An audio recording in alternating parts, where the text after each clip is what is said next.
Hello hello, ഇന്ന് നമുക്ക് കഴിക്കാൻ ഇഡലിയും ചമ്മന്തിക്കറിയുമായിരുന്നേ.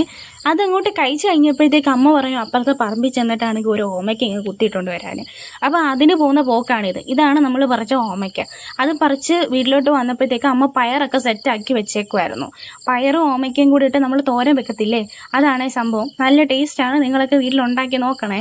എന്നിട്ടാണെങ്കിൽ ഉച്ചത്തേക്ക് വേറെ കറിയൊന്നും ഇല്ലയെന്ന് മനസ്സിലായപ്പോഴത്തേക്ക് നമ്മൾ കപ്പ ഉണ്ടായിരുന്നു, അതെടുത്ത് വേവിക്കാമെന്ന് വെച്ചു. അതെങ്ങനെ ഉണ്ടാക്കുന്നതെന്ന് വെച്ചാൽ, ആദ്യം തന്നെ തേങ്ങ ചിരകിയിട്ട് അതിനകത്തിലോട്ട് കുറച്ച് ജീരകവും പിന്നെ മഞ്ഞൾ പൊടി, 5-6 വെളുത്തുള്ളി, പിന്നെ 5-6 കൊച്ചുള്ളി, ഒരു കഷ്ണം ഇഞ്ചി, പിന്നെ 2 മുളക്, 2-3 മുളക് ഉപയോഗിക്കാം കേട്ടോ, നിങ്ങളുടെ വീട്ടിലേക്ക് എരിവനുസരിച്ച് ഉപയോഗിക്കാവേ.